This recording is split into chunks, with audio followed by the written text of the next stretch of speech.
Parfait. Mais donc, bonjour à toutes et tous pour ce troisième webinaire. Donc, on va aujourd'hui continuer les typologies techniques et des exemples d'installation, surtout pour les toitures.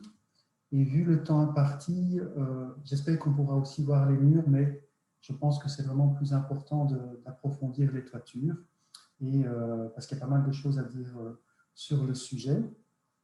Et donc, moi, je suis professeur à la faculté d'agronomie à Gembloux. Et depuis une dizaine d'années, on travaille dans l'agriculture urbaine. J'ai créé le centre de recherche en agriculture urbaine. Et ici, j'interviens au sein de GreenSurf, qui est une société de conseil pour les activités, la mise en place d'activités en agriculture urbaine. Et évidemment, on est un partenaire, un des partenaires du FAU. Donc, l'idée, c'est de vous donner des approches des techniques d'agriculture qui peuvent être mises en place en lien direct avec le bâtiment. Et aujourd'hui, on se concentre sur les cultures en toiture et les murs végétaux. C'est essayer de vous donner un aperçu des techniques et de les appréhender. À chaque fois, on verra les points d'attention pour ces techniques. Et en fin de parcours, on mettra en évidence les aspects réglementaires. Alors, la semaine passée, enfin, il y a 15 jours, on a travaillé et on vous a présenté tout ce qui est culture indoor. Comme l'a dit Caroline, c'est enregistré, donc vous pouvez y avoir accès par la suite. Et maintenant, on va surtout se pencher sur les cultures en toiture et un peu sur les murs végétaux. Donc, juste pour vous rappeler que l'agriculture urbaine, ce n'est pas uniquement de la production, mais qu'on a aussi de très nombreuses autres fonctions et bénéfices à l'intégrer en ville, dans les quartiers, dans les bâtiments. Vous rappelez aussi, tout ça a été vu plus en profondeur il y a 15 jours, donc c'est pour ça que je vais très vite. Donc, vous rappelez aussi que l'agriculture urbaine, c'est différentes techniques, des techniques pleine terre, des techniques hors sol, telles que les cultures en bac, l'aquaponie, c'est plantes et poissons, l'hydroponie, on peut cultiver sous serre ou en plein air, et puis on a tous les aspects de culture indoor. Donc très clairement, toutes ces techniques, on va les appliquer en ville en fonction des objectifs que l'on se fixe et en fonction aussi du lieu. Quand on est dans des lieux extrêmement minéralisés, très clairement, on va faire du hors-sol. On n'a pas trop le choix. Au fur et à mesure qu'on s'écarte et que l'on retrouve de la pleine terre, on peut aussi faire de la pleine terre.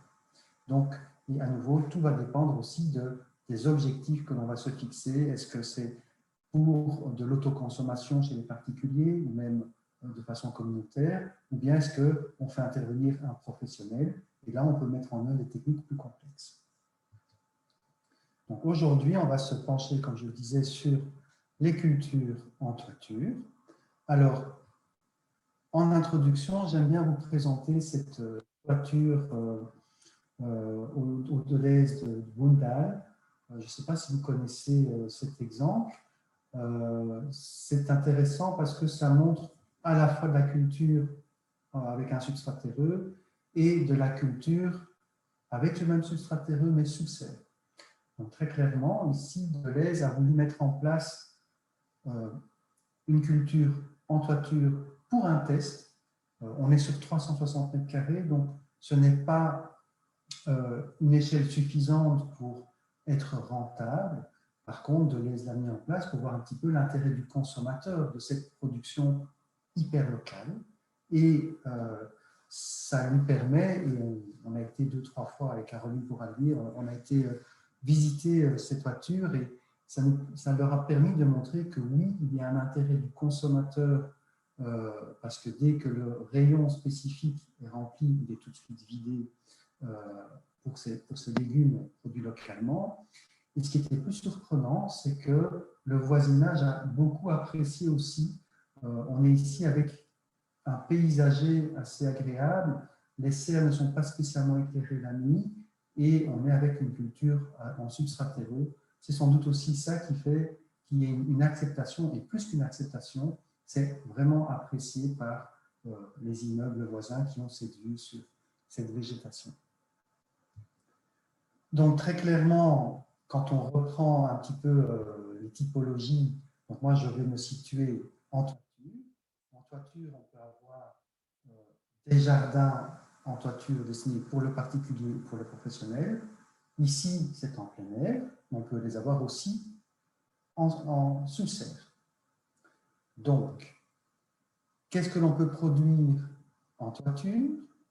On peut partir d'un substrat que l'on appelle un sol reconstitué, donc quelque chose de tout à fait continu, soit des bacs potagers, donc toujours avec un substrat terreux.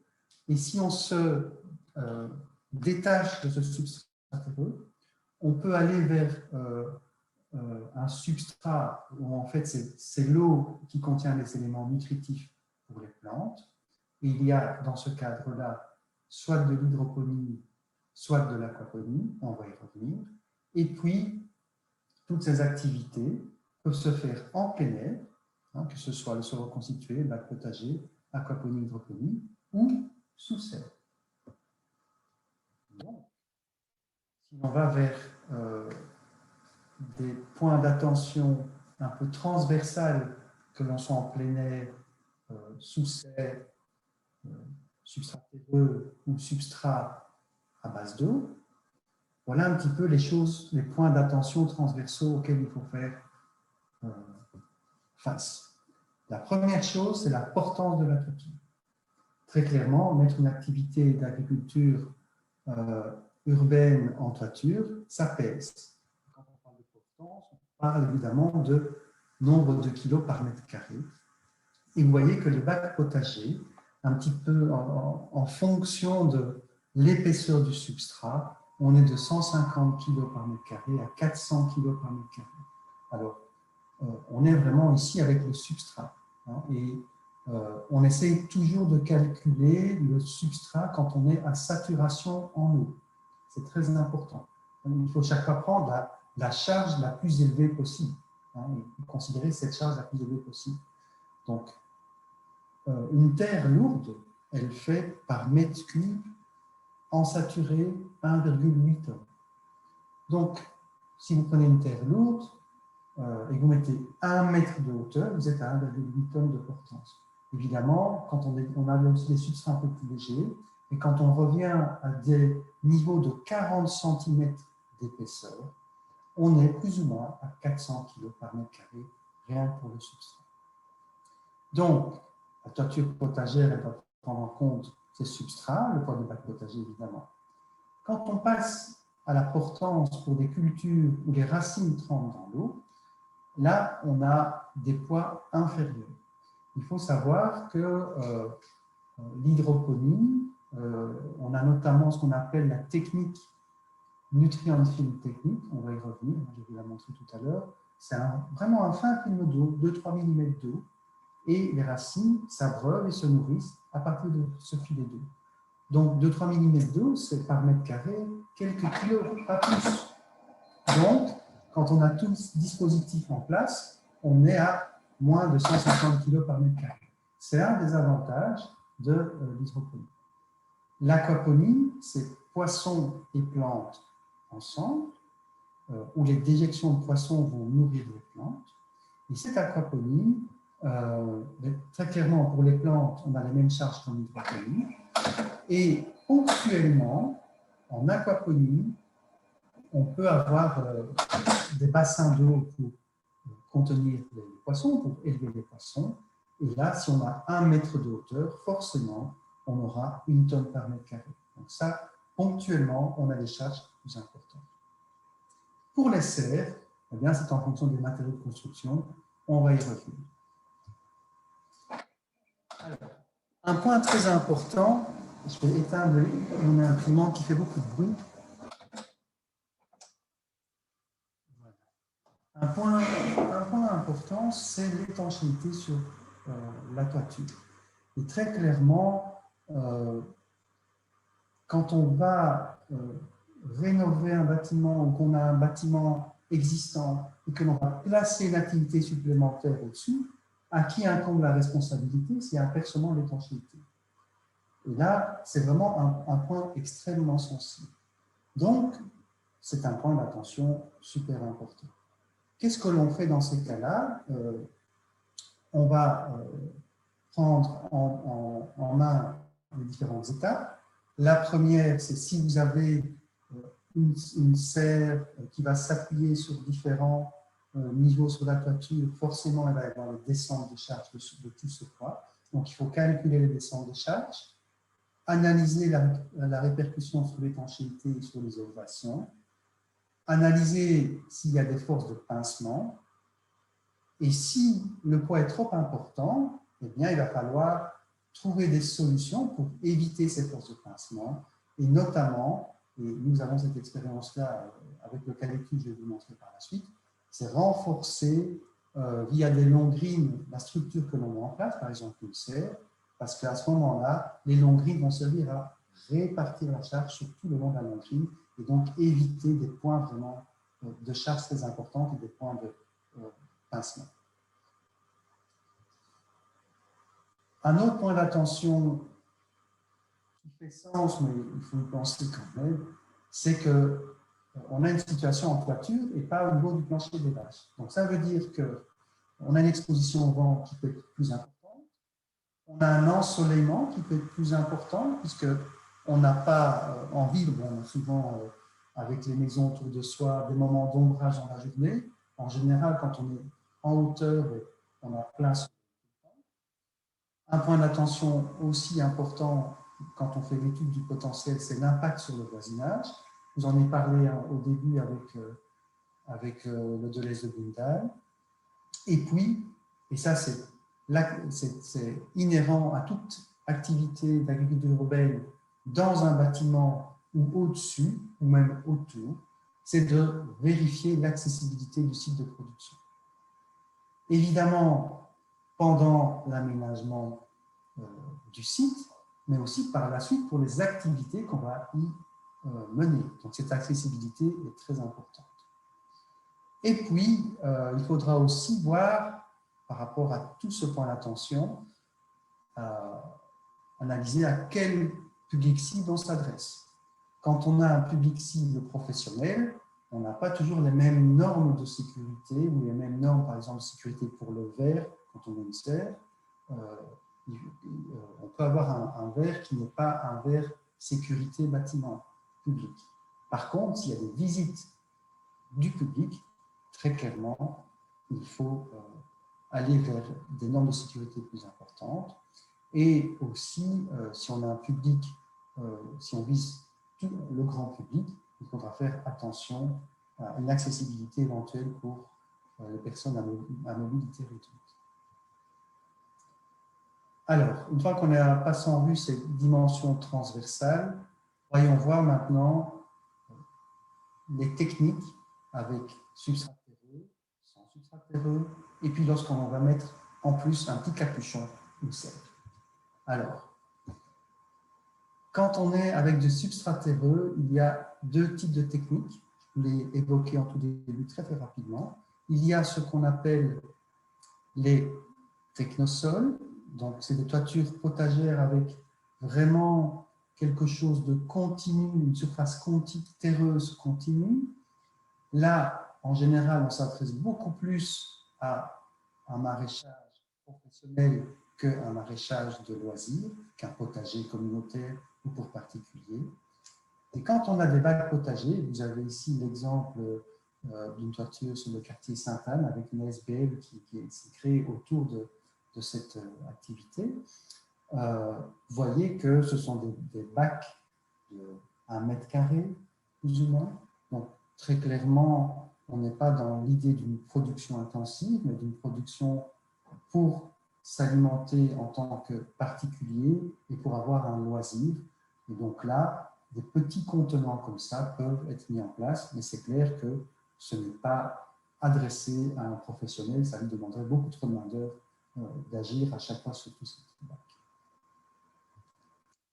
Les technosols, donc comme je vous disais, c'est différent des bacs potagers. On va placer le substrat sur une membrane de protection, on va le voir en détail juste après. Ce substrat recouvre donc, comme vous le voyez, une grande partie de la toiture. En fait, on a l'impression de culture maraîchère pleine terre, mais juste le fait que c'est en toiture. Et cette façon de faire est dérivée des toitures vertes. Alors, vous savez qu'on parle beaucoup de toitures vertes extensives, semi-intensives et puis intensives. Et donc, quand on est en intensif, c'est parce qu'on a augmenté la hauteur de substrat. Et donc, c'est vraiment ces toitures, au départ, extensives ou semi-intensives, étaient aussi avec un substrat terreux d'un seul tenant. C'est la même chose pour ces toitures potagères ou maraîchères. Alors, quels sont les avantages ou les bénéfices de mettre en place en plein air des toitures potagères? On renforce la biodiversité en ville. C'est évidemment le cas lorsqu'on fait de la polyculture, lorsqu'on fait plusieurs légumes à la fois. On renforce le maillage vert. Vous savez, c'est des couloirs que l'on met en place pour traverser la ville, que ce soit pour les insectes, pour les oiseaux, donc pour différents types d'animaux qui puissent ne pas avoir un paysage tellement morcelé qu'ils ne savent pas atteindre un endroit, traverser la ville. Voilà. Alors, isolation acoustique, qui s'accroît forcément avec la masse de substrat. Confort thermique, alors très clairement, une toiture intensive va permettre de maintenir une température assez constante au niveau de la membrane d'étanchéité. Donc, ce confort, c'est pour la membrane d'étanchéité qui va, si elle n'est pas percée, évidemment, si elle est bien conçue, elle va vieillir moins vite que si elle est à l'air libre. Donc, ça permet un allongement de la durée de vie de l'étanchéité. Alors, ce confort thermique, on peut diminuer les îlots de chaleur quand on a des surfaces suffisamment grandes. Donc, ça peut effectivement vraiment jouer. Il y a des articles scientifiques qui le montrent. On peut aussi avoir une isolation thermique du bâtiment accrue, mais c'est surtout par rapport aux températures en été. On ne va pas avoir une isolation thermique quand on est en hiver. Le froid se propage très très vite quand même. Donc c'est vraiment isolé par rapport à la chaleur qu'on a une augmentation du confort thermique. Donc la création du microclimat local, je vous en ai parlé. Ça permet aussi de temporiser les descentes d'eau de pluie, puisqu'elles doivent traverser le substrat. Il y a vraiment un retard et puis même une consommation de cette eau de pluie. Donc, ça peut être intéressant. Et puis, lorsqu'on est dans un substrat d'un seul tenant, comme je le disais au début, on a vraiment une utilisation pour un professionnel. Alors, voilà de façon schématisée la composition d'une végétation ou d'une toiture potagère. Donc, vous voyez qu'à chaque fois, donc ici, on a une toiture extensive, semi-intensive et puis intensive. Nous, en général, on va travailler avec une épaisseur de substrat, comme je vous le disais, si on veut faire pousser la plupart des légumes, il faut 40 cm. Je ne vous parle pas des arbres ou des plantes ligneuses plus importantes. Là, il faudra encore augmenter la hauteur. Mais pour les légumes, 40 cm, c'est pas mal du tout. Alors, vous voyez aussi en dessous que on a, si je me mets au niveau de l'étanchéité, donc tout ce qui est en dessous est classique. Donc, si vous êtes dans les bâtiments, vous devez le connaître. Ce qui change, c'est au-dessus. Donc, au-dessus de l'étanchéité, on va d'abord mettre une couche de protection mécanique qui va empêcher les racines d'aller taper et percer l'étanchéité. Donc, ça, c'est important. Ensuite, on met un drainage. Et vous voyez que cette couche de drainage qui va laisser passer l'eau, elle est plus épaisse quand on a aussi un substrat plus épais au-dessus par rapport aux autres couches. Et puis après, une couche filtrante. Donc là, ça permet de ne pas, parce que le substrat ne vienne pas boucher la couche de drainage. Et puis le substrat et la végétation.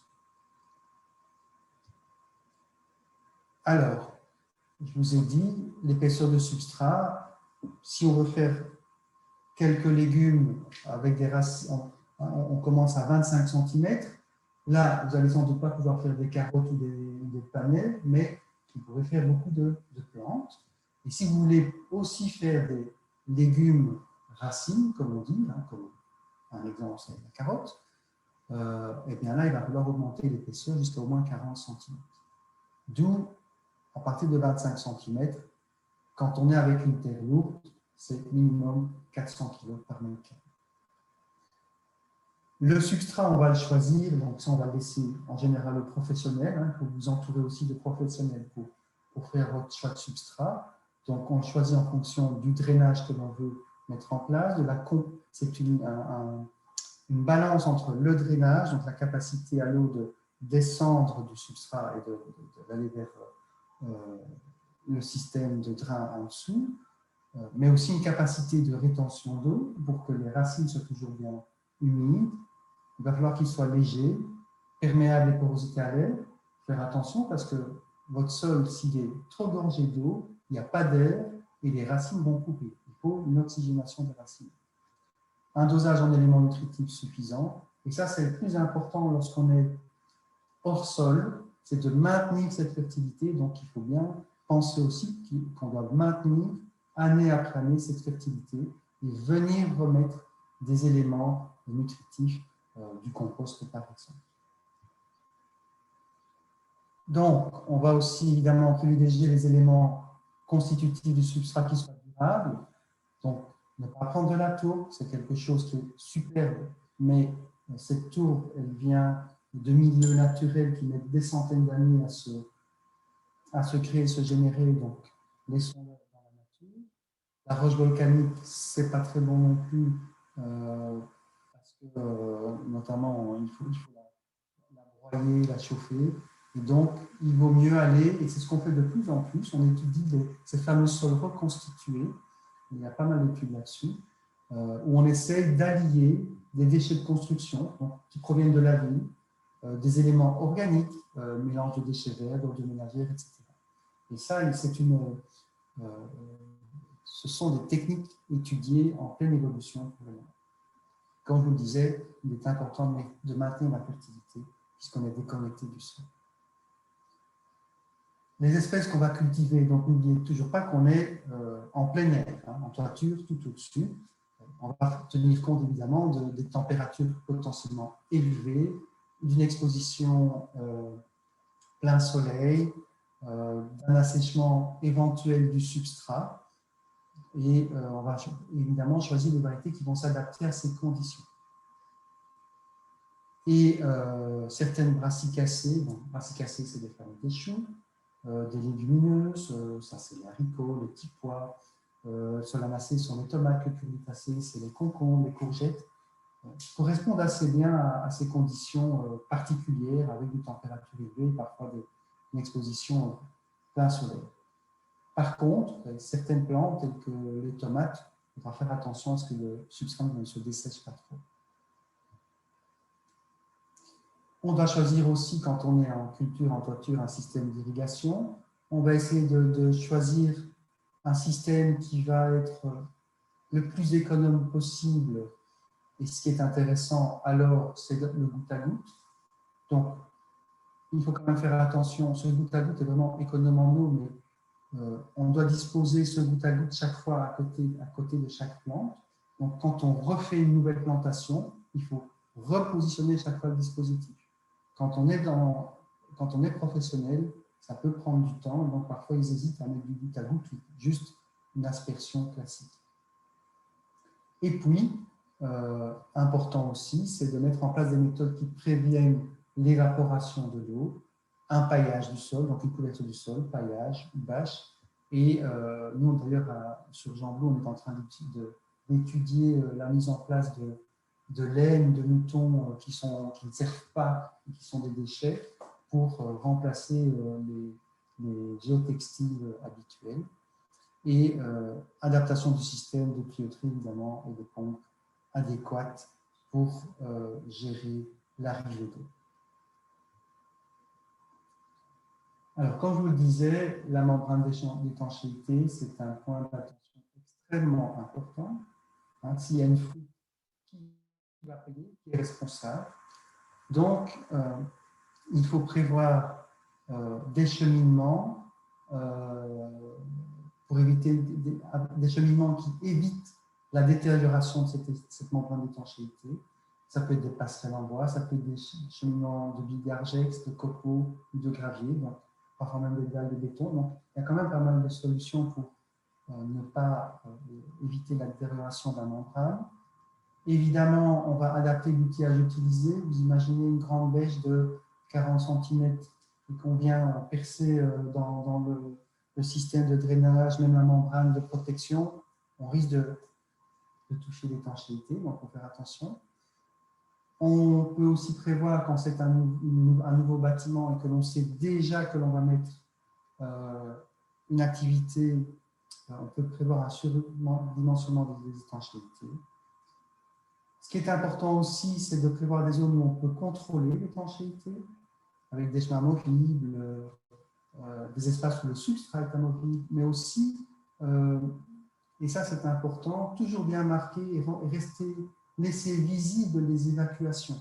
Donc sur une toiture, on va mettre à plusieurs endroits des évacuations d'eau. Hein, il vaut mieux on a toujours une pente de 2 à 4%. Et donc, il faut toujours bien voir où se situent ces évacuations. Et puis la protection mécanique de la membrane, on va essayer qu'elle soit vraiment bien résistante. Il existe plusieurs types de matériaux. J'en avais quelques-uns cités ici. Donc, la portance, c'est jusqu'au moins 400 kg par mètre carré. Ça, c'est pour le potager en tant que tel. Évidemment, ça ne tient pas compte des charges supplémentaires en fonction de j'ai beaucoup de visiteurs ou je suis le seul professionnel à travailler sur ma toiture, donc il faudra bien aussi penser des charges supplémentaires s'il y a du passage. Alors, il va falloir aussi faire attention à l'accessibilité à la toiture pour le passage des équipes de maraîchers, pour la récolte, la logistique de distribution de la production. Quand on a un maraîchage, je vais dire un maraîchage important et professionnel, eh bien, cette accessibilité doit vraiment être bien pensée parfois, et on recommande souvent au sein du facilitateur d'avoir un accès réservé pour la toiture, indépendant des accès habituels à l'intérieur du bâtiment, des ascenseurs qui vont dans les logements, c'est une chose. Il faudrait un ascenseur ou un escalier externe qui permet d'accéder à cette toiture de façon indépendante. Alors, pour mettre en place ce substrat terreux, on le fait avec des grands bacs et avec une grue qui vient transporter sur la toiture ces grands bacs de terre, ou bien, si ce n'est pas trop haut, si c'est 3-4 étages maximum, on peut venir avec un camion ou une soufflerie qui va souffler le substrat terreux directement sur la toiture. Pour les risques d'incendie, eh bien, très clairement, on doit respecter les normes. Et il y a plusieurs choses à mettre en place. Il faut éviter la propagation en interne. Donc, il faut une couche de substrat d'une épaisseur suffisante. Et ce qu'il faut aussi faire attention, c'est que le taux de matière organique ne doit pas être trop important. C'est maximum 20%. Parce que cette matière organique, elle peut aider à la propagation du feu. Éviter la propagation en surface, donc on va compartimenter. Donc, et là, il existe des règles bien précises. Je vous donnerai les références par la suite. C'est le CSTC qui a bien mis en place ce genre de choses. Et donc, il faut compartimenter les différentes zones de production et pas avoir un espace d'un seul tenant quand on a des toitures de plusieurs centaines de mètres carrés. Et pour éviter aussi la propagation vers l'intérieur, on met en place des bandes de matériaux incombustibles à proximité des éléments de bâtiment, évidemment. Alors, passons maintenant, après les substrats d'un seul tenant, au bac potager. J'en avais parlé au webinaire numéro 1. Donc, vous avez les exemples ici, de ce côté-ci du PowerPoint, plus pour des espaces un peu plus grands, et de l'autre côté, c'est pour des espaces en plein balcon. Donc très clairement, vous pouvez voir, il y a des sacs géotextiles, des bacs en bois, des bacs en plastique, des bacs avec une réserve d'eau. Donc, on essaye souvent de prendre du géotextile quand on veut quelque chose de très léger, qui soit flexible. Par contre, la longévité n'est pas évidente. Hein, il faut renouveler tous les 5-10 ans. Pour les bacs en bois, ils ont un coût moyen, ils sont modulables. Par contre, ça dépend un petit peu du bois que l'on va prendre. Certains sont sujets au pourrissement, donc il faut du bois imputrescible. Et qui dit bois imputrescible, on en a peu en Belgique. Le mélèze en est un. Sinon, on prend du bois exotique. Et là, il faut faire attention à la provenance parce que c'est peut-être très écologique le bois, mais si on est en train de faire une déforestation organisée de l'autre côté du monde, ce n'est peut-être pas la meilleure chose. Donc, il y a aussi le plastique. Là, la longévité est assurée. Nous, on a au laboratoire des bacs en plastique qui sont là depuis 10 ans maintenant, qui sont toujours en très bon état. Par contre, l'inconvénient, ça c'est intéressant, l'inconvénient c'est que c'est du plastique, donc il faut bien s'assurer qu'on a affaire à du plastique recyclé et pas du plastique nouvellement formé à partir du pétrole. Réserve d'eau, ben, ça permet une autonomie évidemment et ça peut être vraiment intéressant. Alors, ici, vous avez la même chose avec d'autres matériaux comme des bacs en métal, des bacs en pierre. C'est pour vous, pour enrichir votre connaissance. Je ne vais pas les passer en revue en vu le temps. N'hésitez pas à faire cette comparaison. Et dans le cadre de Good Food, vous pouvez aller sur leur site, il y a Atelier cultivé en ville, vous allez retrouver toutes ces caractéristiques, bac potager par bac potager.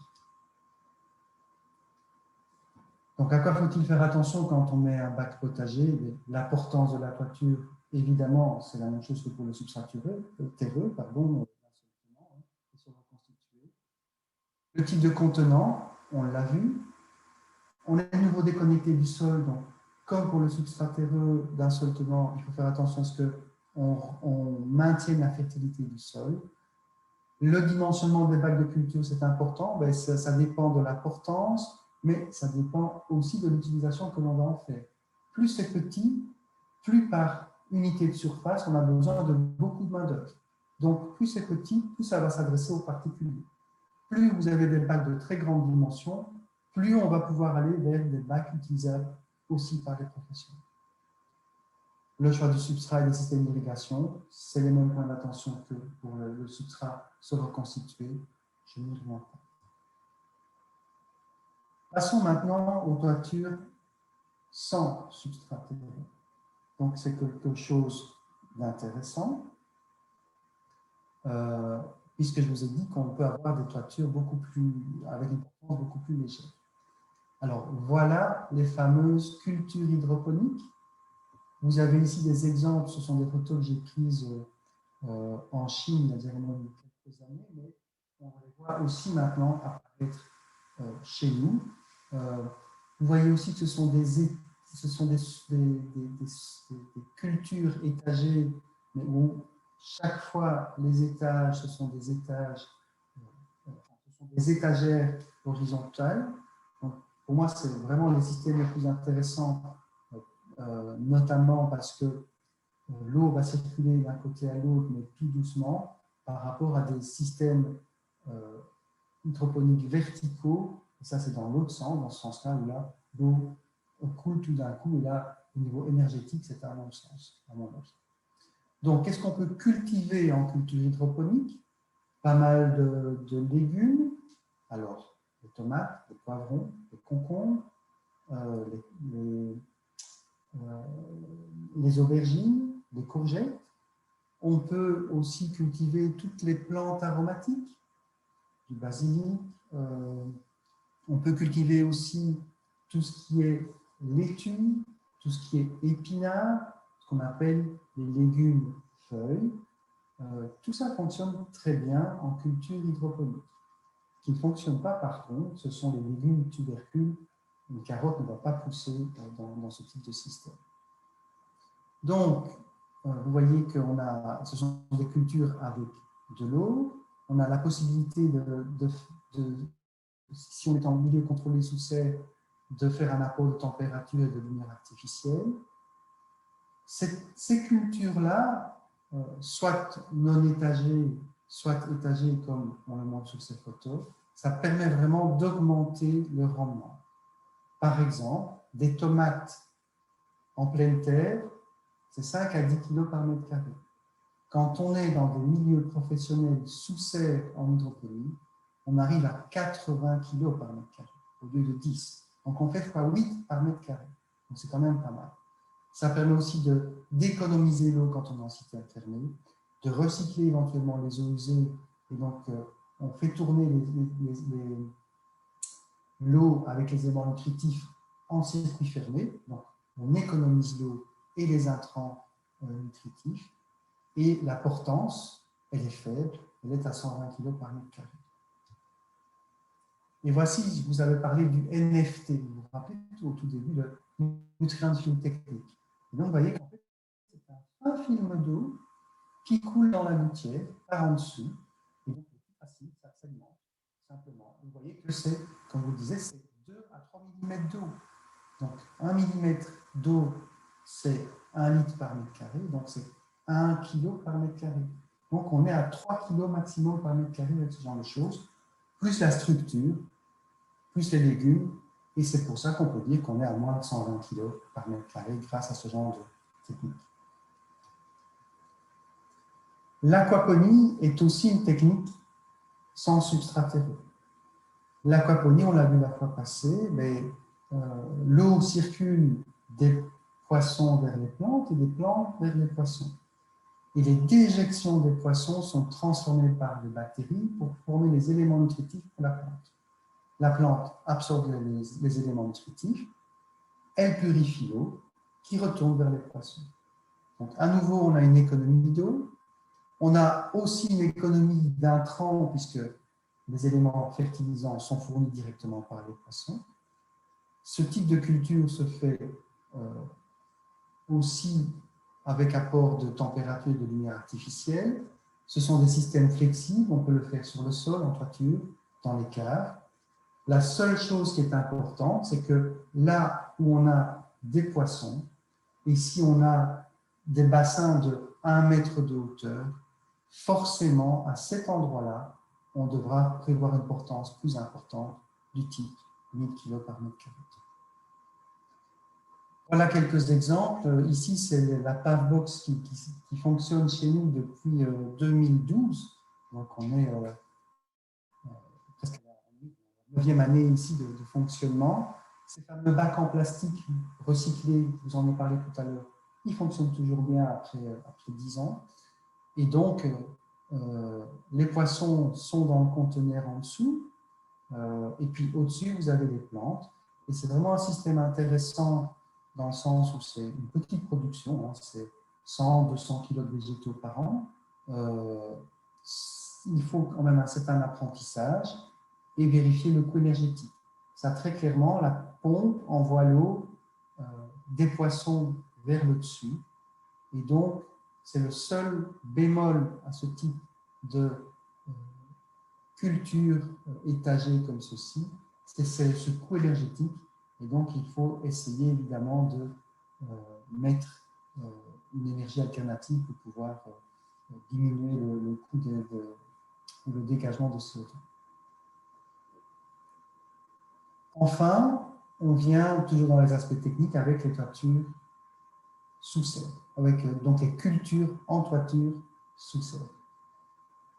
Alors, c'est quelque chose où on a été un peu pionnier, puisque déjà en 2012-2013, on a étudié la possibilité d'intégrer une serre à un bâtiment à Liège. C'est le projet Factory. Et donc, vous avez ici le coût énergétique pour la culture d'une tomate au mètre carré. Alors, on a pris cette culture tomate. Pourquoi? Parce que c'est un modèle extrêmement énergivore. Une tomate, la tomate, son pays d'origine, c'est le Mexique. Donc, ce sont des pays avec beaucoup de lumière et beaucoup de chaleur. Donc, quand on veut produire des tomates chez nous, il faut suppléer en termes de lumière et de chaleur. D'où cette consommation énergétique très importante. Eh bien, le fait d'intégrer la serre directement sur un bâtiment, avec la récupération des chaleurs du bâtiment, on a divisé par 3,5 le coût énergétique de façon courante. Alors, tout ça pour vous montrer que ça peut être vraiment intéressant de connecter le bâtiment à la serre. On va y revenir quand on verra. Les serres, elles sont disposées en chapelles.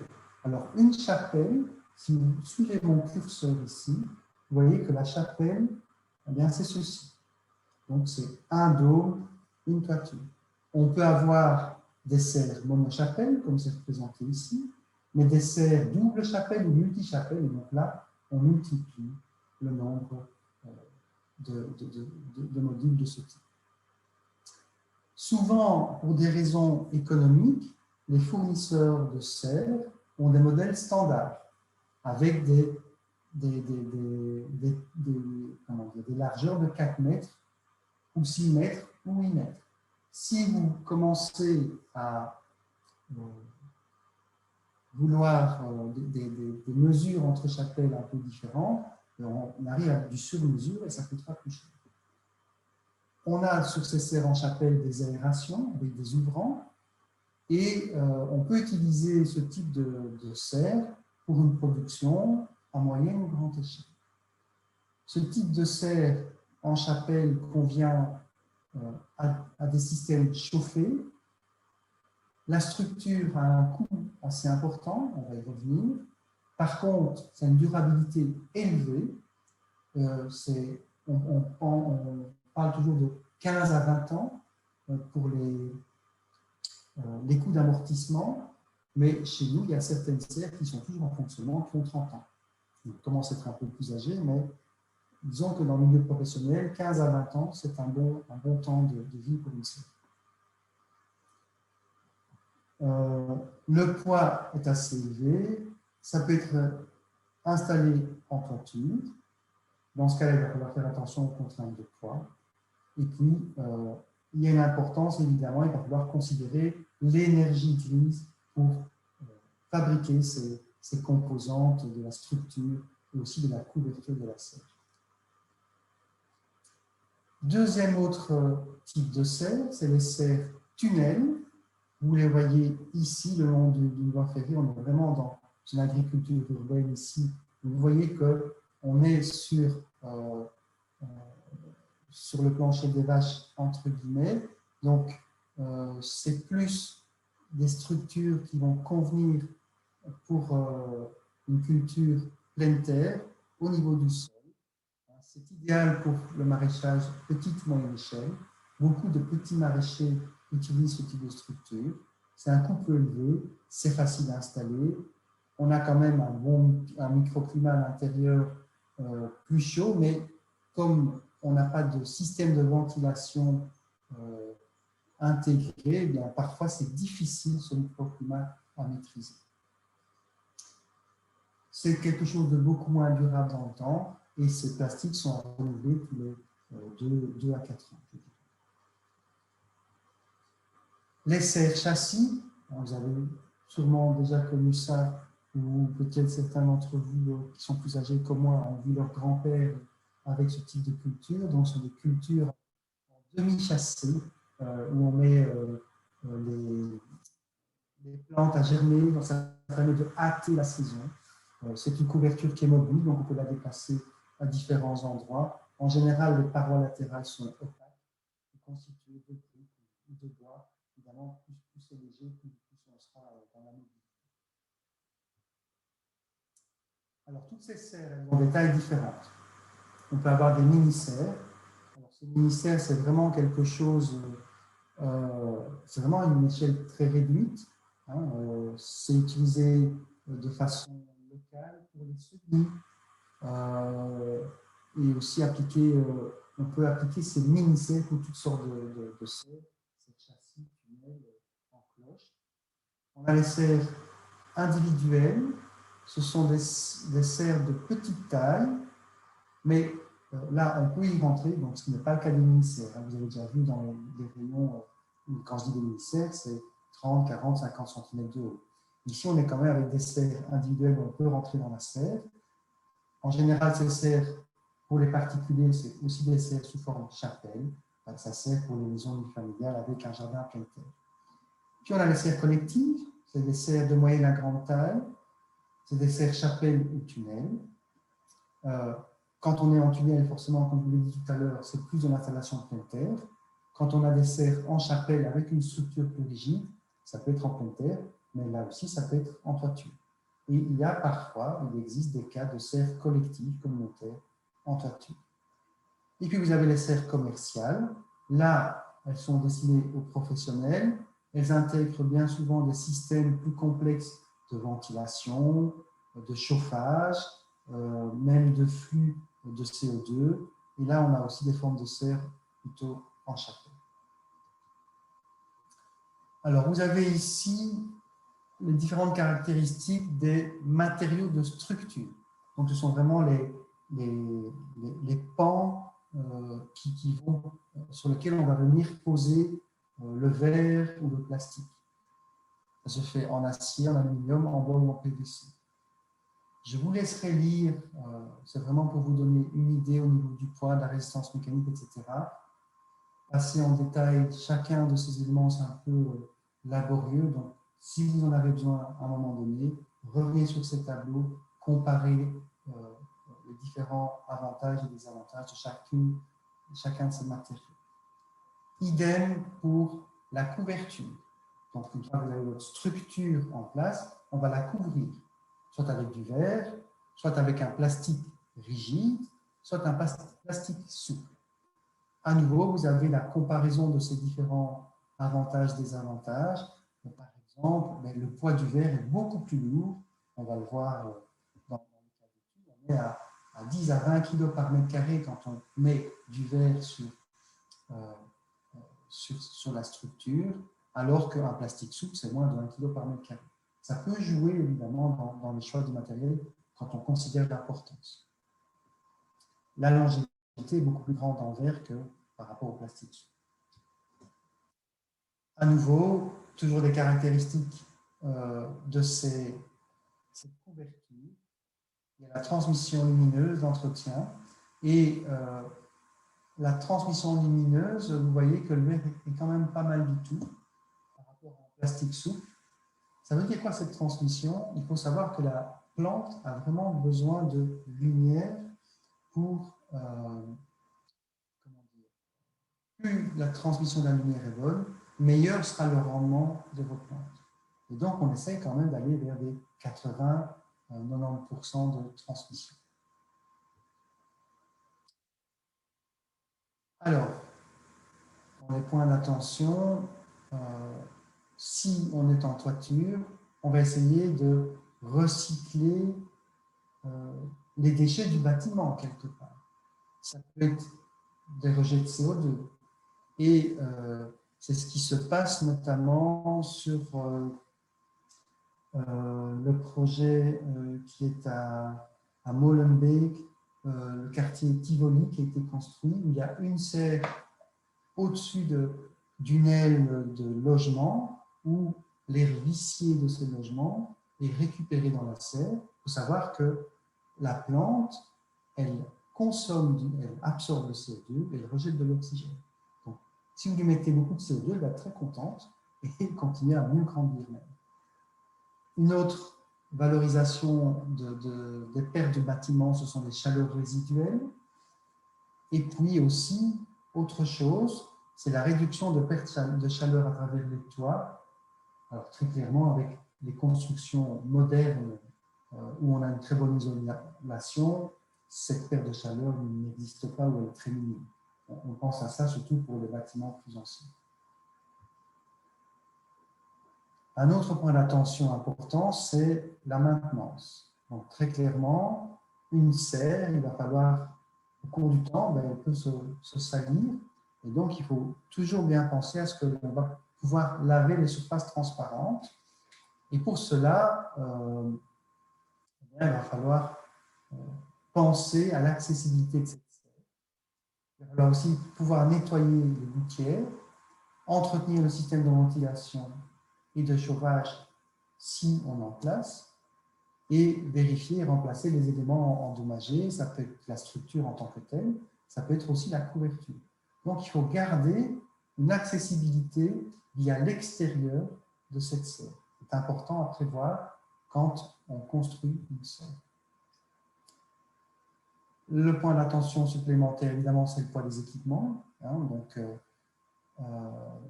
il faut que mais pour les serres en tant que telles, donc il faut prévoir que ces serres puissent supporter les charges liées à la météo, la neige, la grêle, etc., les charges d'exploitation, les cultures suspendues, et puis les charges liées à la structure elle-même, les charges permanentes. Alors, comment va-t-on orienter la serre? Il faut vraiment que cette orientation se fasse en fonction d'un compromis, direction des vents dominants. L'orientation de la serre dans la direction des vents dominants permet de diminuer la pression mécanique. Donc on oriente la longueur de la serre dans le même sens que les vents dominants. Quand on a des serres multi-chapelles, il faut aussi regarder à ce que ces différentes structures n'impactent pas en termes d'ondes. C'est aussi un compromis par rapport à ça, et par rapport à la luminosité, l'orientation qui permet de maximiser l'apport de la lumière en hiver. Ok, et donc ça, à nouveau, on peut faire appel aux professionnels pour bien déterminer l'orientation des serres entretenues. Soit, pour l'aération des serres, je vous ai dit, soit en aération naturelle, ça peut être intéressant, mais là, vous ne contrôlez pas bien ce qui se passe. Et parfois, on peut avoir beaucoup d'humidité au matin dû à une chute de température, ce qui fait qu'on a des plantes mouillées, c'est sujet aux maladies. Donc, l'aération est vraiment quelque chose d'important aussi pour les professionnels. Et bien souvent, on ajoute une ventilation mécanique qui permet de forcer l'entrée et la sortie de l'air, et notamment pour assécher quand il y a beaucoup trop d'humidité relative au sein des chapelles de serre. L'alimentation pour le chauffage. On a des chauffages aérothermes, des tubes à ailettes. Donc les tubes à ailettes, ils vont se mettre dans toute la longueur de la serre, et les petites ailettes sont les endroits où toute la chaleur va se diffuser dans la serre. Et donc on a aussi, si on fait des récupérations de la chaleur du bâtiment, on peut avoir des échanges double flux pour la ventilation, en plus de ce système de chauffage. Et on a aussi des possibilités de préchauffage de l'eau qui va circuler dans ces systèmes. C'est comme nos systèmes de chauffage avec un système central à la maison. Donc, l'eau chaude circule dans les tubes à ailettes, et on peut avoir un préchauffage de l'eau grâce à la chaleur résiduelle du bâtiment. Les besoins en eau, elles vont vraiment être variables d'une culture à l'autre. Donc, c'est vraiment pour mémoire ici, à nouveau, il faut mieux faire appel à des professionnels pour bien calculer les besoins en eau. On a quand même une diminution de la consommation en eau par rapport à un mode d'arrosage traditionnel. On est à 75 à 90% de besoins en eau en moins. Donc, c'est vraiment très intéressant. Vous voyez ici pour la pleine terre, le nombre de litres qu'il faut par kilo produit de tomates, de laitue, de concombre. Et vous avez ici un exemple, ici avec la tomate, au lieu de 55 à 90 litres par kilo de tomates produit, on est à 15 litres d'eau par kilo de tomates produit. Donc on est vraiment avec un système d'économie d'eau quand on est en hydroponie, en substrat monté. Les aspects réglementaires. Très clairement, si on est sur le plancher des vaches à l'intérieur d'un îlot, dans une cour, dans un jardin, normalement, si on ne dépasse pas une certaine surface, il n'y a pas besoin de permis d'urbanisme. Ça, c'est la règle de base. Par contre, dès que vous êtes en toiture, il faut quand même faire attention à beaucoup de choses. Et ici, donc, dans tout autre cas, il faudra prévoir un permis d'urbanisme. C'est ça que ça veut dire. Donc, sûrement, quand on est en toiture, il faut prévoir une assurance pour la serre et aussi, et ça c'est pour toute installation en agriculture urbaine, j'en ai déjà parlé il y a 15 jours, il faut bien évidemment respecter le règlement d'ordre intérieur du bâtiment, en particulier quand on est dans des logements, dans des bâtiments avec une fonction de logement, c'est très important pour respecter la propreté et la tranquillité du voisinage. Ce qui est important aussi, et ça c'est un point d'attention important pour les aspects réglementaires, c'est d'avoir la conformité de la toiture par rapport à la sécurité, les normes d'incendie, les règlements urbanistiques. Donc l'accès doit être sécurisé à l'espace de production. On doit mettre en place des structures sécurisantes au niveau de la production des balustrades. Donc, quand on a une serre d'office, on a cette sorte de protection. Et n'oubliez pas que si on doit sortir pour entretenir la serre, on doit alors le faire uniquement par des professionnels s'il n'y a pas de balustrade à l'extérieur. C'est un des exemples auxquels il faut faire attention. Il faut respecter les normes d'incendie, la stabilité du bâtiment évidemment, et respect des servitudes de jour et de vue.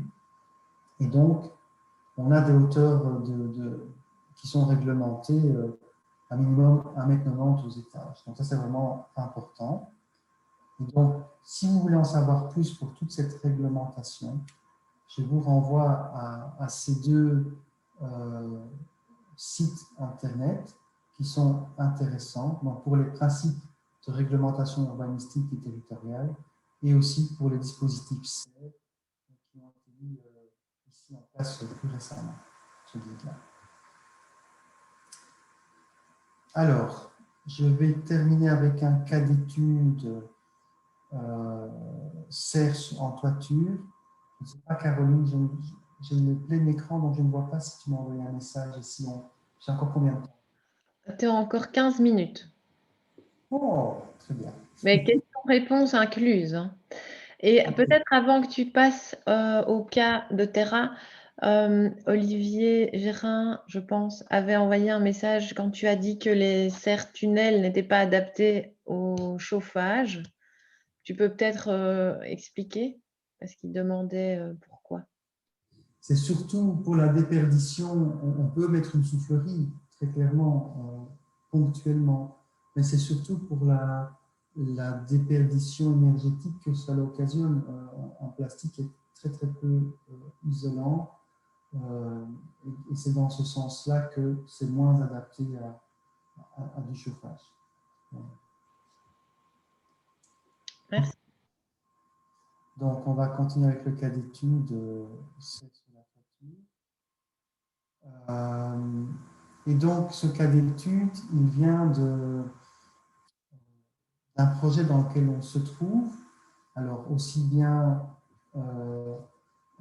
Group One, qui était avec Caroline, que Greensurf, mais aussi l'université. Vous allez voir pourquoi. Donc, on a ici mis en place tout un consortium et le but, c'est vraiment de réduire les émissions de CO2 lorsqu'on lie le bâtiment à une serre, pour arriver évidemment à une production agricole plus locale. Donc, c'est un projet qui implique 11 partenaires avec un budget de plus ou moins 5 millions d'euros. Et il y a 4 sites pilotes qui sont en construction. Certains sont presque terminés. Et donc, le but, c'est de réduire les émissions de CO2 dans le secteur de la construction et de l'agriculture, le fait de mettre les deux ensemble. Tout au long du projet, c'est d'identifier qu'est-ce qui va être un levier et qu'est-ce qui va être un frein pour mettre en place ce type de toiture avec une serre de production. Aider les premiers porteurs de projets, on en a coaché une dizaine et accompagné jusqu'au bout 4, et évidemment mettre en place, à travers ces sites pilotes, de l'expérimentation, de la démonstration.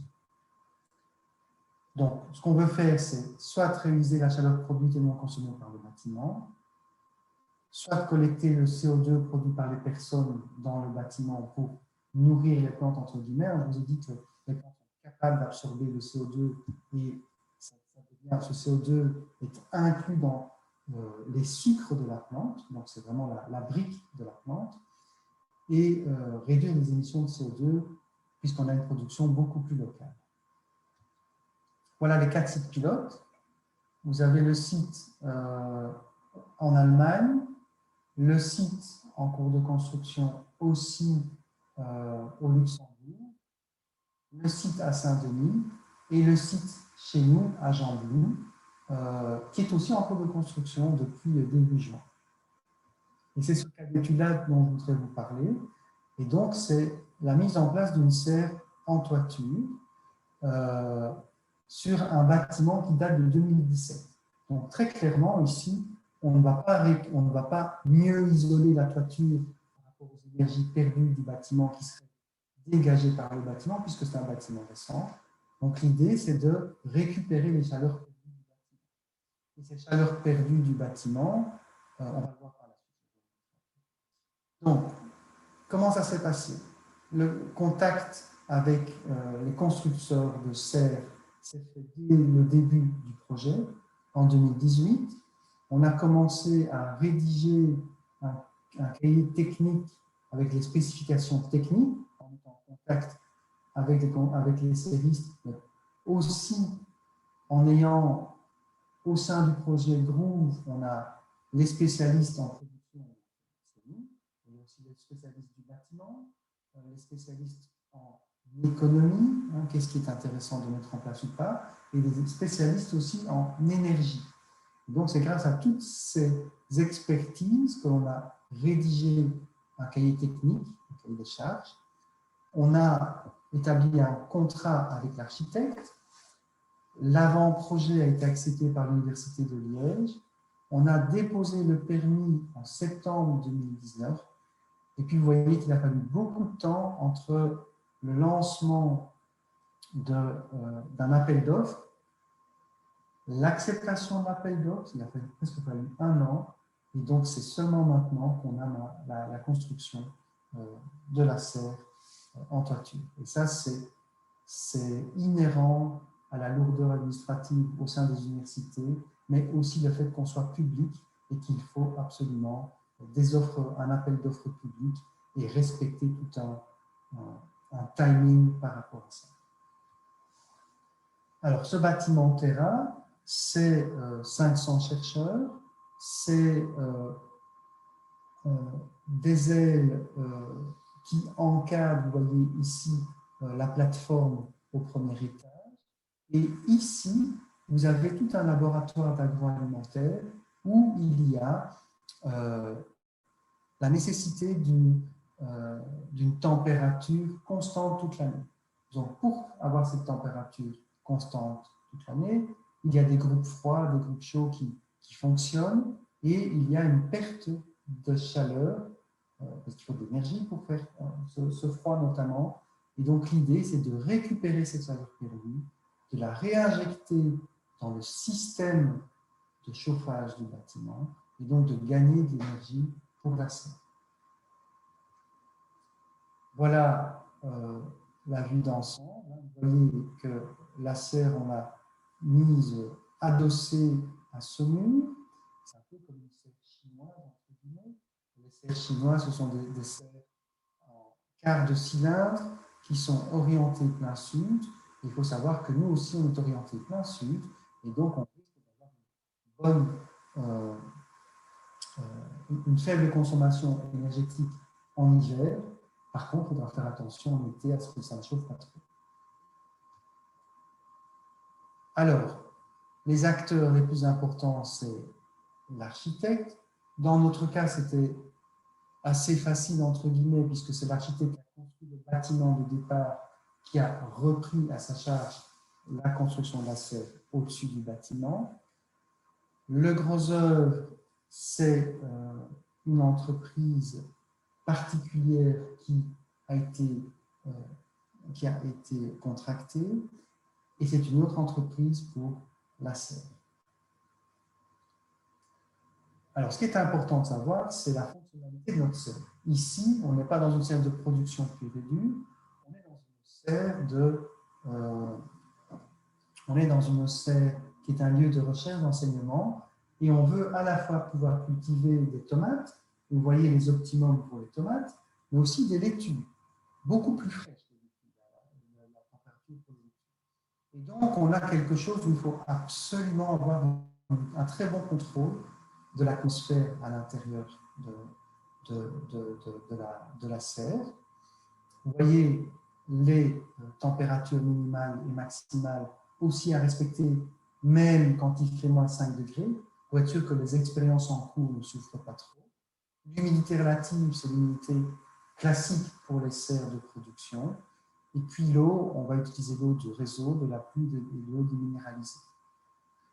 On y a ajouté des fonctionnalités de brumisation pour contrôler bien l'humidité relative et qu'elle soit bien entre 70 et 90 quand il est sec. Un chauffage aérotherme, des écrans d'ombrage aussi bien horizontaux que verticaux et un ordinateur de contrôle. Tout ça coûte de l'argent, bien évidemment. Alors, pour la structure de la serre, on est en fait en demi-chapelle. Je vous ai parlé de, bien souvent, ce sont des serres en chapelle. On s'est rendu compte qu'une serre demi-chapelle consomme beaucoup moins d'énergie dans son design que la serre chapelle. Donc même ça, même cette forme de chapelle est importante.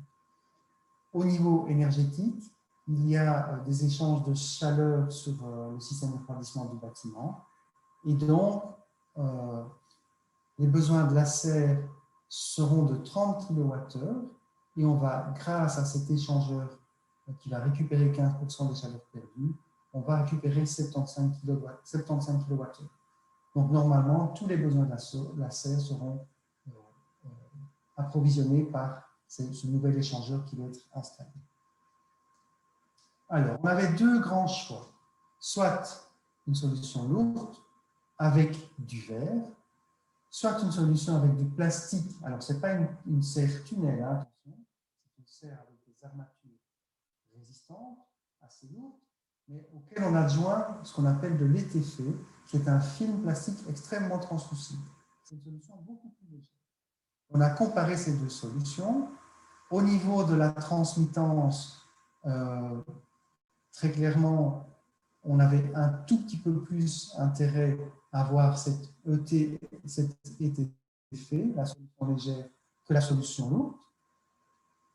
La solution lourde a l'avantage qu'on avait déjà fait la faisabilité technique, que l'on peut répartir le poids sur les longues lignes et que l'étude de stabilité avait été réalisée. Par contre, elle a des inconvénients. Est-ce qu'on est bien sûr qu'avec cette solution lourde, on n'a pas des problèmes de perte d'étanchéité, des problèmes de poinçonnement? On a un surcoût de 23 000 € et le problème d'une solution lourde, c'est que comme on est dans un endroit difficilement accessible, c'est un montage manuel qu'il faut mettre en place. Heureusement, grâce aux longues lignes et grâce à toutes les études qu'on a faites, on s'est rendu compte que l'on pouvait installer une solution lourde sans percer l'étanchéité. Et donc, ça veut dire que l'on en fait une solution flexible aussi. La solution légère, donc avec l'ETF, avec le fin film plastique, pas de problème de stabilité, pas de problème de poinçonnement, possibilité de limiter l'insertion dans la couche et donc pas de problème d'étanchéité. Et c'est aussi une solution mobile dès le départ. Donc, ce qui a été intéressant, c'est qu'avec la solution lourde, on a pu aussi en faire une solution mobile. Donc, d'un désavantage, on arrive à le transformer et se dire que même avec une solution lourde, on peut en faire une solution où on l'enlève quand on veut terminer l'activité de serre. L'inconvénient pour la solution légère, c'est qu'avec un effet de stabilité, on s'est rendu compte qu'il fallait de toute façon la lester, cette serre, pour qu'elle ne s'envole pas, donc c'est le plus léger. Donc, pour finir, on avait aussi un surcoût beaucoup plus important. Et pour finir, on a choisi la structure plus lourde. Et vous avez ici, pour terminer ce cas d'étude, les prix. Comme ça vous montre un petit peu, ça vous donne une idée. Et sur 200 mètres carrés, on est à plus ou moins 500 000 euros. Entre serre lourd et légère, il n'y a pas trop de différence.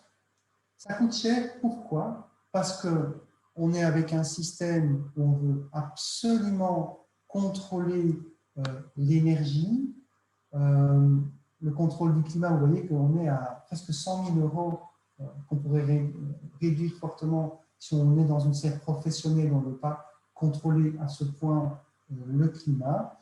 Et deuxième chose importante, c'est le fait que ce soit accessible à tout public, puisque les étudiants vont venir, puisque le grand public va venir. On est obligé de respecter des normes très importantes pour la structure, et ça coûte aussi plus cher qu'une serre professionnelle plus conventionnelle, je dirais. D'où l'idée de ces chiffres. Voilà, je pense que si on veut laisser place un petit peu aux questions, vous pourrez lire tout ce qui est murs végétaux comestibles si besoin. Et donc, derrière ça, n'hésitez pas, si besoin, à me contacter ou à contacter donc, bien évidemment le FAI et Caroline va en reparler après dans l'émission du FAI pour vous accompagner. Merci Aïssam.